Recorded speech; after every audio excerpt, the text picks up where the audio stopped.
안에 주무셨습니까? 예. 오늘은 저희 마음을 차지하고 있는 또 다른 우상, 사람들에게 인정받고 싶고 칭찬받고 싶은 우상에 대해서 좀 살펴보도록 하겠습니다.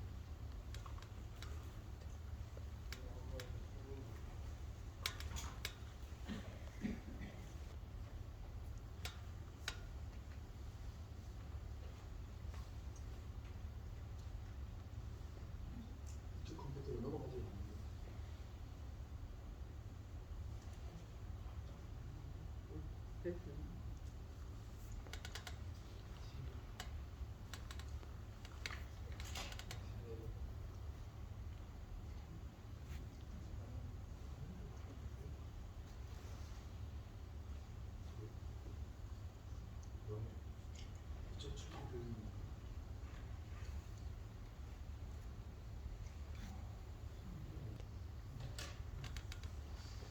감사합니다.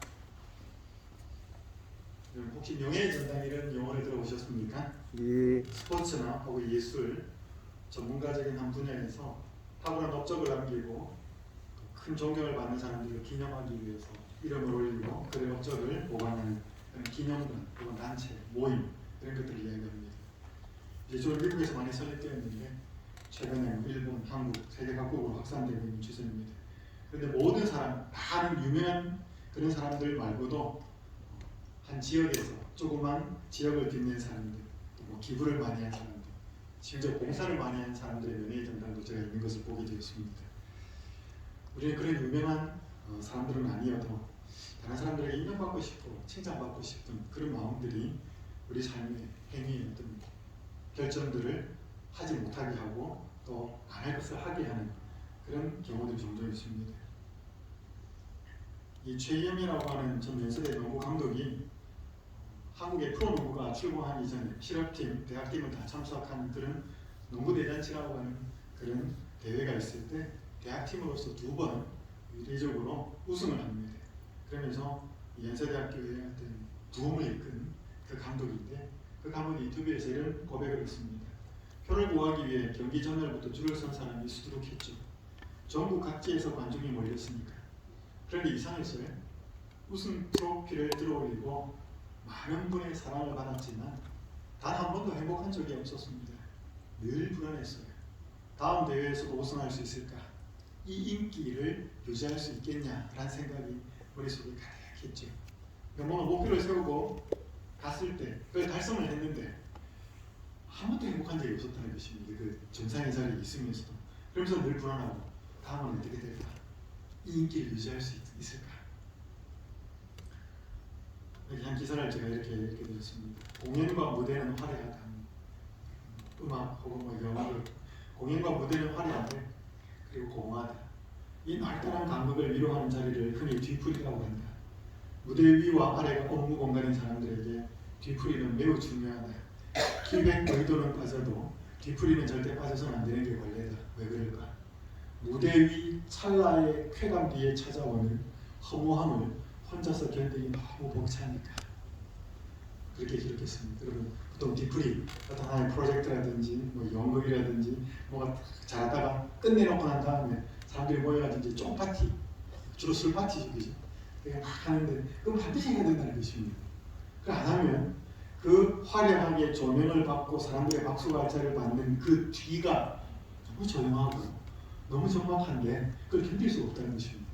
그거를 만회하기 위해서 부어라 마셔라 한다는 것이죠.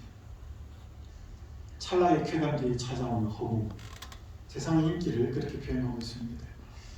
명예와 인기를 얻는 일이 얻어본 사람들이 이렇게 허무하다고 말을 하는데 왜 사람들은 다른 사람을 인정해, 박수 소리, 또 칭찬에 목말라 할까요?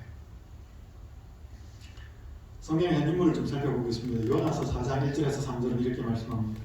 요나가 매우 싫어하고 성내며 여호와께 기도하여 이르되 여호와여 내가 고국에 있을 때 이러하겠다고 말씀하지 아니하였나이까. 그러므로 내가 빨리 다시스로 도망하여 싸우니 주께서는 은혜로우시며 자비로우시며 노하기를 더디하시며 인애가 크시사 뜻을 돌이켜 재앙을 내리지 아니하시는 하나님이신 줄을 내가 알았음이니이다. 여호와여 원하건대 이제 내 생명을 거두어 가소서. 사는 것보다 죽는 것이 내게 나음이니이다 하니. 하나님의 명령으로 임하가 당시에 아주 악한 곳이었던 그 니느웨 나라 그 수도에 가서 하나님의 심판을 외치라고 그렇게 명령을 받았습니다. 결과 도망을 가지요. 또 하나님의 섭리를 통해서 그가 마음을 바꿉니다. 그리고 또 하나님의 말씀을 쫓아서 기회를 전하죠. 전혀 그렇지 않았을 것 같은 악한 도시 니느웨 사람들이 왕부터 회개하고 뜻을 하나님께로 맞춥니다. 그때 하나님은 그들을 멸망시키려는 뜻을 돌이킵니다. 여러분 성경 예언을 보면 조건적인 예언이 있고 무조건적인 예언이 있습니다. 무조건적인 예언은 뭔가 하면 성경에 어떻게 사람의 반응에 상관없이 하나님의 계획표에 의해서 이루어가는 예언이 있습니다. 2300주일이라든지 어떤 그런 예언이 있어서 시간표대로 하나님이 진행시켜가는 사람의 반응에 상관없이 무조건적으로 이루어지는 예언이 있고 또 사람이 어떻게 반응하느냐에 따라서 하나님의 예언이 바뀌는 경우가 있습니다. 물론 그것은 근본 하나님의 인간을 구원하시려는 품성, 사랑의 품성이 기초를 하고 있는 것이죠. 그래서 니느웨 사람들이 돌이키지 않았으면 심판이 바로 내렸을 텐데 돌이켰기 때문에 멸망시키겠다는 예언이 바뀌었습니다. 근데 요나가 하나님의 그 크신 일, 사람을 구원하고 사람이 주께로 돌아왔다는, 물론 나중에는 결국 멸망이 됐죠. 그런 상황을 알고 그거 오히려 감사를 했어야 되는데 매우 싫어하고 하나님께 성을 냅니다. 왜 그렇게 했는가? 선지자왕 271페이지는 좀 그 내면을 이렇게 설명하고 있습니다. 요나는 그 도시가 악함에도 불구하고 베옷을 입고 제에 앉아 회개하게 하심으로 그 성을 아끼시는 하나님의 목적을 알았을 때 제일 먼저 하나님의 놀라운 은혜로 기뻐했어야 하였다.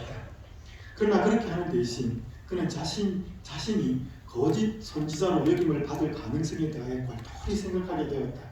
자신의 평판에 눈이 멀어 그는 그 불쌍한 도시에 있는 영혼들의 무한히 큰 가치를 보지 못했다. 그러니까 돌아왔는데 회개해서 하나님이 그 니느웨를 멸망시키려고 하는 계획을 철회했는데 당연히 기뻐해서 요나가 왜 신경질이 났다고요? 자기 평판이 거짓말쟁이가 됐어. 하나님 그 멸망하겠다고 했는데 그렇게 한다고 전했는데 멸망 안 되면 나 뭐가 되냐 이겁니다. 나는 거짓 선지자가 되는 게 아니냐 이 말입니다. 그러니까 사람이 그 엄청난 사람이 12만 명이라고 성경에 기록되어 있는데 그들이 돌아온 것, 그들이 멸망당하지 않은 것, 그들이 구원받은 것, 그것 별로 중요하지 않고 뭐가 더 중요하다는 거지? 자기 평판. 내가 뭐가 되냐는 것입니다. 내 이름이, 내 존재 자체가, 내 평판이. 이 사람이 선지자 맞나요? 이 사람이 하나님의 이름으로 부름받고 간 선지자였습니다. 목사님 모습 속에서도 또 우리 교인의 모습 속에서도 저도 비슷합니다.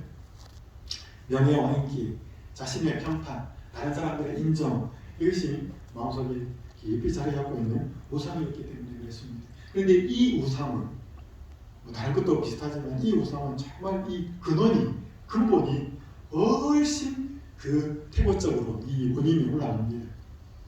창세기 21장 4절 또 말하되 성읍과 탑을 건설하여 그 탑 꼭대기를 하늘에 닿게 하여 뭘 내고? 우리 이름을 내고 온 지면에 흩어짐을 면하자 하였더니.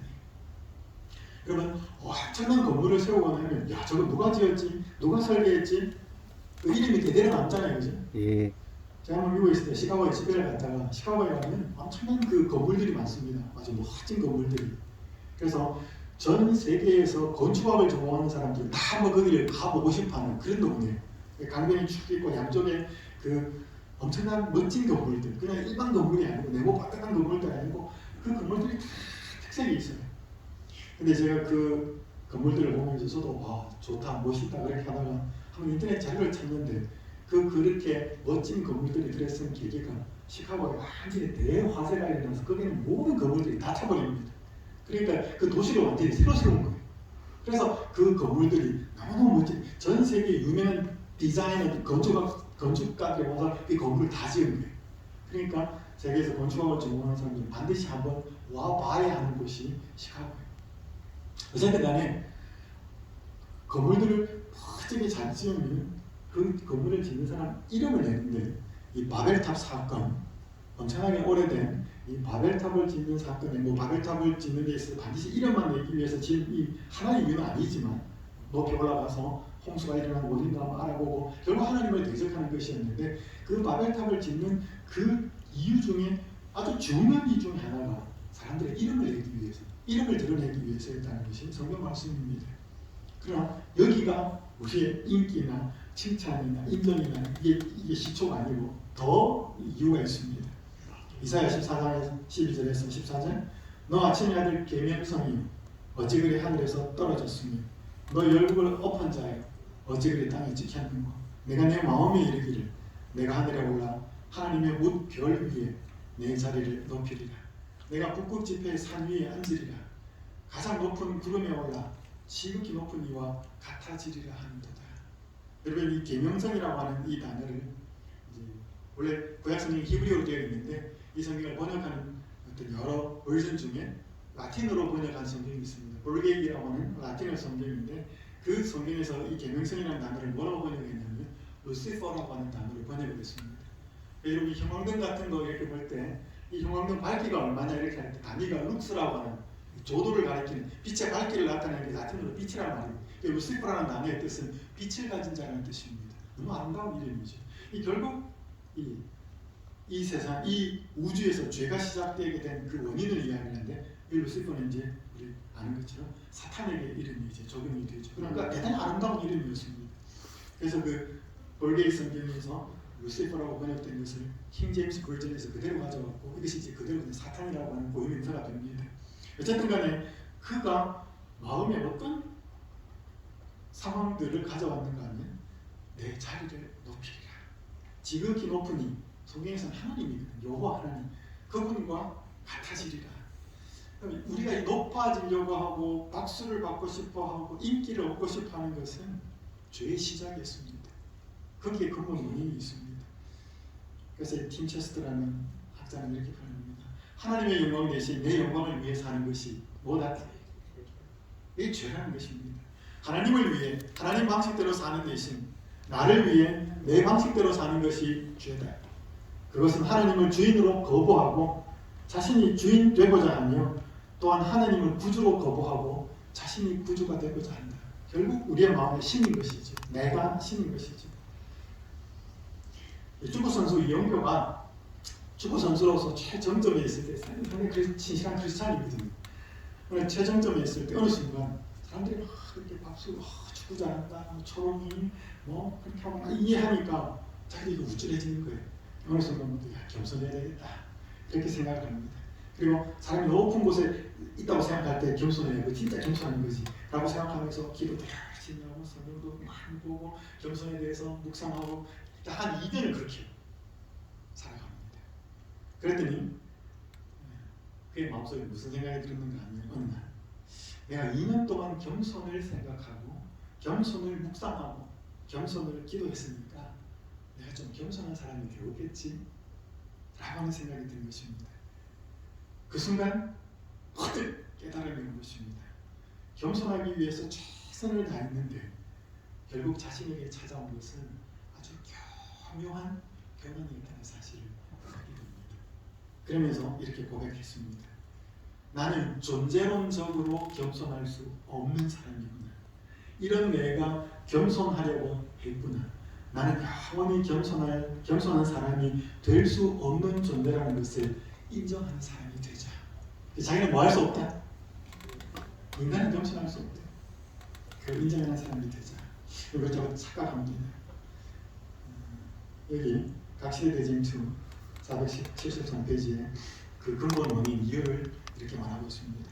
사람이 자기와 그리스도와의 거리를 멀리 하면 할수록 하나님의 품성과 그분의 요구에 대한 개념이 부족하면 부족할수록 자신이 자기 눈에 의롭게 보인다.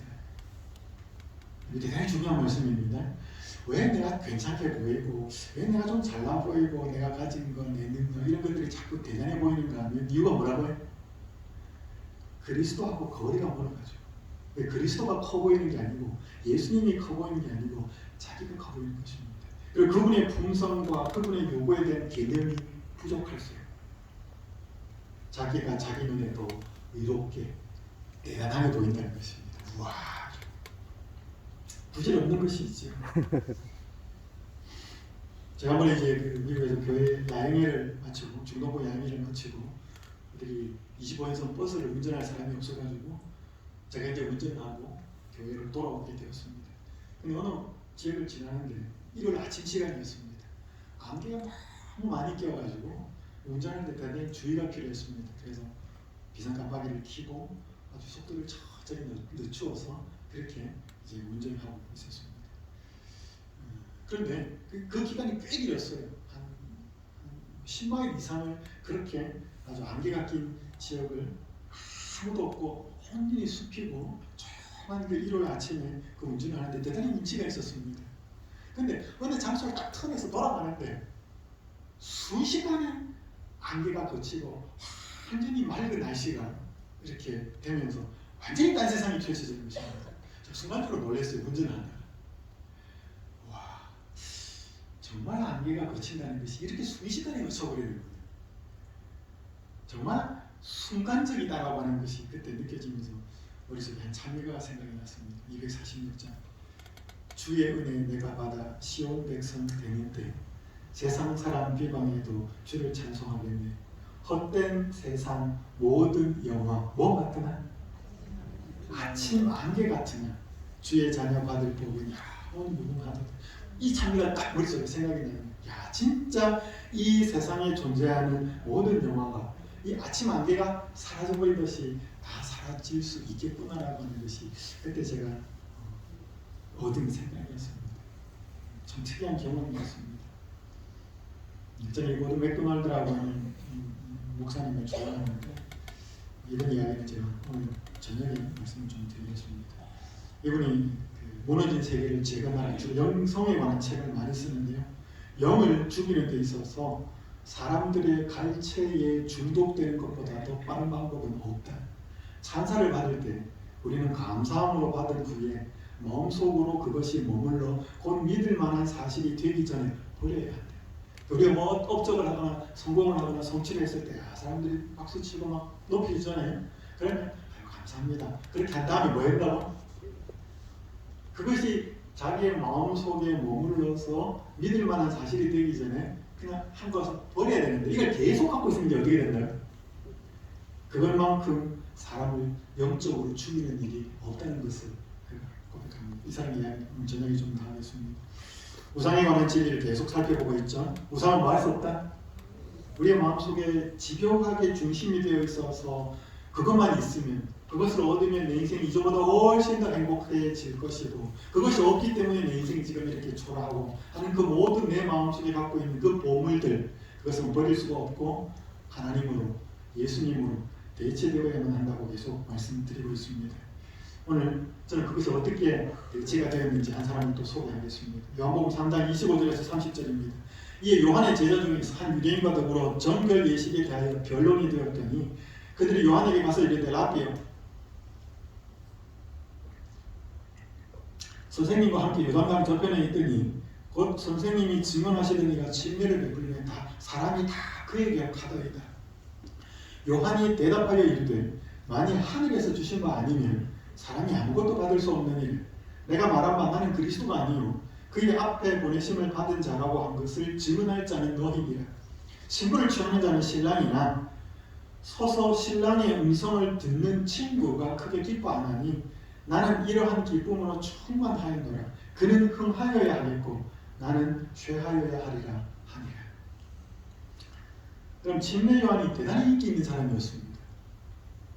만약에 침례 요한이 자기가 메시아라고 선언을 하더라 그러면 뭔가 그 유대 나라에 혁명을 일으킬 수 있는 그런 사람이었습니다. 그런데 그의 뒤를 이어서 예수님이 나타나고 예수님이 복음을 전할 때 예수님을 반대하는 사람도 분명히 많았지만 예수님의 인기도 올라갔습니다. 그때 사탄이 침례 요한의 제자들을 사용해서 침례 요한을 유혹에 시험에 빠뜨리고 예수님의 사업을 방해하기 위해서 일을 씁니다.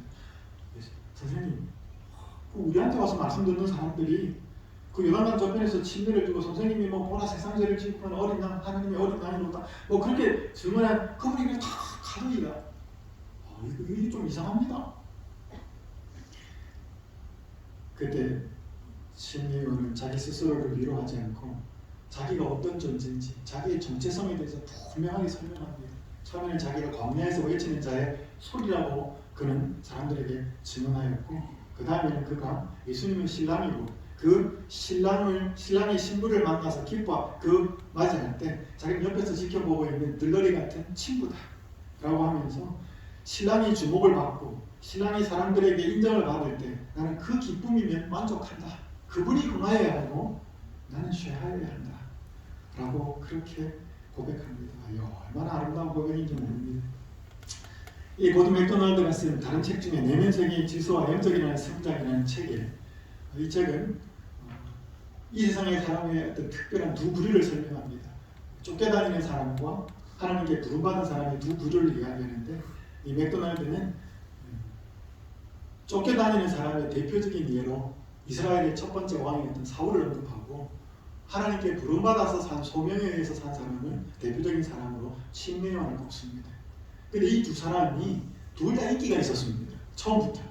여러분, 사울이 왕 될 때 인기 있었습니까? 생기기도 잘생겼고요. 처음에 대단히 이타적이었고 사람들이 그가 왕이 된다고 했을 때 박수를 치면서 환영했습니다. 인기 있었습니다. 심레원도 인기가 있었습니다. 그런데 이 두 사람이 그 내면의 근원이 어디에 기초를 두고 있는지가 결정적으로 드러나는 때가 어디 있었냐면 인기가 떨어졌을 때 나타납니다. 그럼 침례 요한의 사울의 인기가 누구에게 옮겨가죠? 다윗에게 옮겨갑니다. 그래서 전쟁하고 돌아오는데 여자들이 환영하면서 뭐예요? 사울이 죽인 자는 천천히, 다윗이 죽인 자는 만만하다. 이제 자신을 향한 인기가 다윗으로 향하는 것을 보면서 처음부터 그랬겠지는 않지만 사울은 대단히 고민하고 괴로워하다가 나중에는 이제 뭐예요? 광기가 있어지면서 거의 미친 수준까지 가게 되는 것을 여러분이 잘 압니다. 그런데 침례요한은 자신보다 예수님에게 인기가 더 올리자 어떻게 고백했다고요? 그는 흥해야 하겠고 나는 쇠하여야 하겠다. 어떤 그런데 이 요한이 어떻게 그런 이 맥도날드의 책을 보면 이렇게 기록합니다. 만약 군중의 박수 갈채가 우레와도 같았을 순간이 있었다면, 이 침례요한에게 적용되는 것입니다. 그때 요한의 내면을 울리는 하나님의 목소리는 그보다 컸으리라. 요한이 왜 거기에 흔들리지 않았냐면 사람들의 박수 소리보다 내면에서 울리는 소리가 더 컸다는 것입니다. 거기에 중심을 두고 있었기 때문에 사람의 박수 소리에 영향을 안 받았다는 것입니다. 저는 이게 아주 전적으로 동의를 했습니다. 여기 시대성경 103페이지, 그 광야에 있을 때 그가 본격적으로 사람의 어떤 주목으로 드러나서 기별을 정하기 전에 광야 생활을 합니다. 유대 광야에서 그가 어떻게 광야 생활을 했는지 시대성경에 잘 설명하죠. 이사야가 메시아의 영광을 그린 황홀한 묘사를 그는 밤낮으로 연구했다. 어디에서? 광야에서. 사람들의 무대 앞에 나타나기 전에 그가 석청을 먹고 그 다음에 낙대 트롯을 입고 그 다음에 메뚜기를 먹고, 그리고 그 메뚜기가 뛰어다니는 메뚜기 아닌가 아시죠? 이런 그 선지자가 그 채통없이 메뚜기 하면 이렇게 광야에서 쫓아다니는 걸 생각하지 마시고 그 메뚜기라는 단어는 메뚜기 콩이라는 단어와 똑같은 단어입니다. 그러니까 광야에서 살아가는 메뚜기 콩을 이야기하는 거예요. 메뚜기 잡은 게 아니고요. 그는 아름다우신 왕을 바라볼 때에 누구를 잊어버렸대? 자신을 잊었다. 그는 거룩하신 위엄을 바라보고 자기 자신의 부족과 무가치함을 느꼈다. 그러니까 이 내공을 어디에서 쌓은 거예요? 이 내공을 광야에서 쌓은 거예요. 계속해서. 왜냐하면 특별히 이사야가 쓴 글은 광야에서 외치는 자의 소리라고 하는 그 문구도 이사야서에 나오는 내용이잖아요.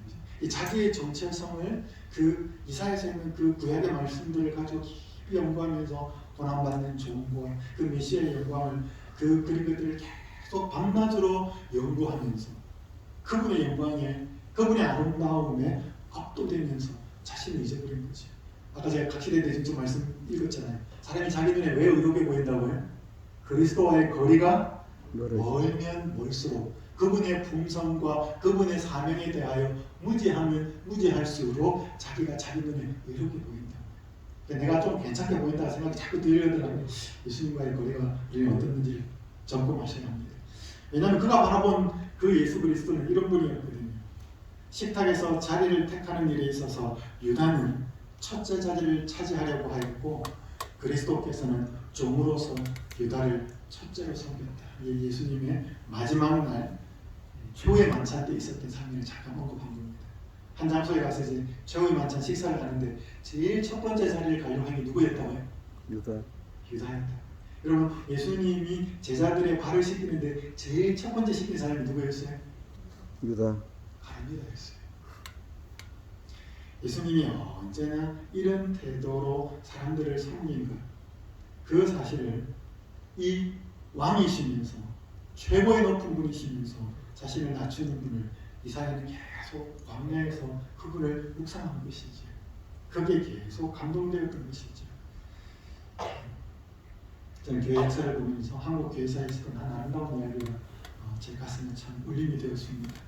조덕삼이라고 하는 양반 지주와 이자이라고 하는 한 모성에 관한 이야기였습니다.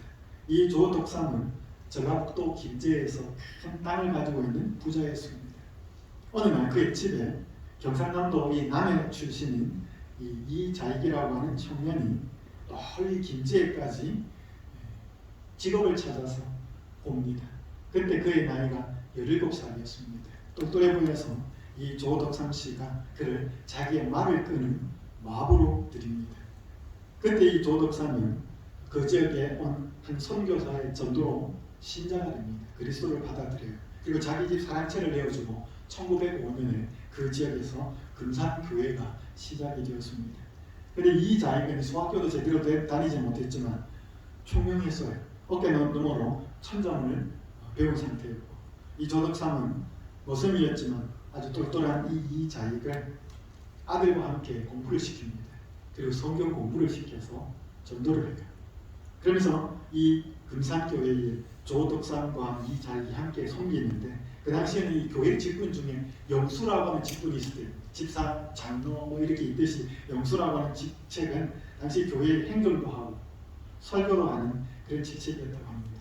그래서 1907년에 2년이 흐른 다음에 이 금산교회에서 교회가 커지면서 최초로 교회에 장로님이 필요해서 장로님을 선출하는 투표가 있게 되었습니다. 근데 그 투표에 후보가 2명이었는데 그 2명이 누구였는가? 한 사람은 조덕삼이고 한 사람은 이자익이었습니다. 그 당시 아직 신분 질서가 엄격했고 한 사람은 양반이고 한 사람은 그냥 모승이고 나이가 이 조덕삼 씨가 이때 41살이었고 이자익이라고 하는 이 청년은 26살이었습니다. 나이 차이가 15살이 났고 그러니까 누가 봐도 장로는 누가 될 것 같아요? 조덕삼 씨가 될 것 같아요. 근데 투표를 했는데 이자익이 장로로 선출이 되었습니다. 더 놀라운 것은 이때 조덕삼 씨가 이렇게 교인들에게 말을 합니다. 우리 금산교회 성도들이 참으로 훌륭한 일을 해냈습니다. 이자익 영수가 저보다 더 열심입니다. 사랑하는 성도 여러분, 이자익 장로님을 모시고 우리 잘 보십시다. 이 지주, 이 양반이었던 조덕삼 씨는 먼저 장로가 된 이 모습을 조금도 시기하지 않고 섬겼습니다. 장로가 된 이자익이 선교사를 대신해서 강단에서 설교할 때는 이 조덕삼 씨가 밑에 교회 바닥에 꿇어앉아서 그 모성 장로님이 하는 설교를 따뜻하게 들었습니다. 그리고 집에 돌아가면 이자익이 조덕삼을 주인으로 따뜻하게 섬깁니다. 이 조덕삼 씨가 보니까 이자익 장로가 너무 총명해요. 그래서 평양신학교로 공부를 시키러 보냅니다. 그래서 목사를 키워요. 그리고 그 공부하러 보낼 때 그의 가족의 생계를 다 책임져주고 나중에 이 자익이 공부를 마치고 목사가 되어서 한국교회에 아주 충실하게 헌신하는 그 디딤돌을 제공을 하였습니다. 그리고 나중에 3년 뒤에 이 조덕삼 씨는 그 교회의 장로가 되었습니다. 저는 이 글을 읽으면서 나중에 이 후손들이 만나가지고 대화하는 그런 내용도 있어요. 참 감동적이었습니다. 어떻게 사회 신분적으로나 나이로나 그다음에 모든 지적인 상황이나 이 상황들을 그 상황 속에서도 이런 낮아짐, 이런 섬김이 가능했을까? 결국 이 원인은 어디서밖에 찾을 수 없다. 이 조덕 삼시의 마음을 그 중심을 차지하고 있었던 분이 누군가 하는 것이죠. 예수님. 그래서 우리는 억지로 이렇게 억지로 한두 번은 겸손하게 억지로 한두 번은 될 수 있겠지만 이 계속은 죽어도 안 됩니다. 우리의 본성이. 한 여성이 친구에 보낸 편지입니다. 내 인생의 가장 큰 문제점은 사람들의 시선에 연연하는 거였어. 여러분 저도 그렇습니다. 뭐 사람들의 평가와 사람들의 인정과 거기에 대해서 100% 자유할 수 있는 사람이 누구겠습니까? 그래서 거의 없거든요. 남들이 인정하고 좋아하지 않으면 견디지 못했어. 그러다가 그리스도와 관계를 맺는 것이 얼마나 중요한지 처음으로 깨달았어. 이 빠른 글자. 그분의 사랑 덕분에 남들의 말과 행동 하나하나에 감정이 요동치지 않게 되었어. 그분의 사랑 덕분에 내 친구와 가족을 있는 그대로 사랑하고 그들에게 많은 것을 바라지 않게 되었어. 무엇이든 부족한 것은 그리스도 안에서 찾을 수 있게 되었어. 다른 사람을 있는 그대로 사랑하니 얼마나 좋은지 몰라. 그리고 결국 다른 사람들의 박수가르채와 인정도 뭐 하는 거예요? 받고 싶은 거예요, 그죠? 뭔가 그렇게 받아서 내가 더 채워지고 싶고 내가 그것으로 인해서 더 나아지고 싶은 그런 욕망이거든요. 근데 결국 그게 사람에게서 오는 것에 만족이 잘 되지 않거든요. 근데 그걸 누구한테서 받으니까? 예수님. 그러면 이렇게 지위가 있는 사람이 나를 인정해 줄 때보다 지위가 이런 사람이 나를 인정해 주면 뭐예요? 우리는 더 거기에 대해서 권위가 있거나 만족하거든요. 제 아들이 아빠 대단해 이런 거보다 뭐예요? 사회에서 무슨 장관이 이렇게 하면 그거 훨씬 더 권위가 있는 거지.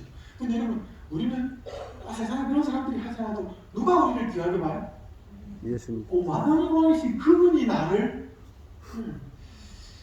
그래서 오늘 다시 한번 우리의 마음속에서 어떤 행동들을 하게 되는 이유가 또 하지 않게 되는 이유가 우리 많은 사람들의 눈, 사람들의 결정, 사람들의 인정, 평가 그것들이 많죠.